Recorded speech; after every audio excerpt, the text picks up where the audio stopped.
18 তারিখ আসতে চললো আর ওবিসি কেসের আশা করা যায় এবার একটা ফাইনাল রেজাল্ট চলে আসবে। কেন আমি এতটা পজিটিভ? কারণ অলরেডি তোমরা জানো আগের যে কেসটা 31 তারিখ লঞ্চ হয়েছিল অবনী কুমার ঘোষের কেস, যদি আমি খুব নাম ভুলটা না করি, তাহলে সেটা কিন্তু হাইকোর্ট খারিজ করে দিয়েছে এবং ওইখানে জাজেরা একটা কথা বলেছিলেন, এই রিলেটেড যা যা জিনিসপত্র আছে সবকিছু কিন্তু খারিজ হয়ে যাবে।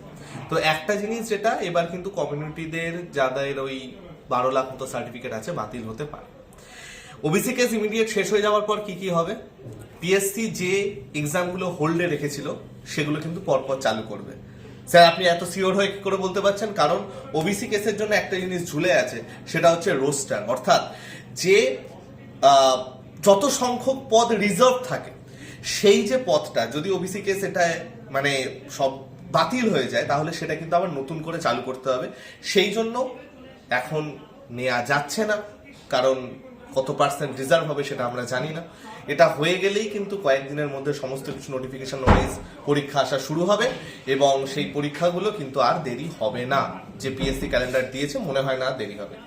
তো যাই হোক, যারা এখনো পর্যন্ত প্রিপারেশন স্টার্ট করনি, আমি বলবো অনেকদিন আগে থেকে শুরু করে দেওয়া উচিত ছিল, বাট আমি জানি তোমাদের মনের অবস্থা ভালো না, এখনো সময় আছে। একদম বেসিক থেকে শুরু করো, পুরোটা ধরে শুরু করো।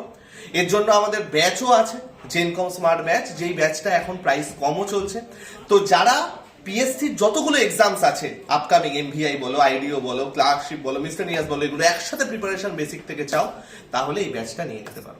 বাকি best of luck. Free class আমাদের আড্ডা 24/7 বেঙ্গলি চ্যানেলে চলছে। টাটা।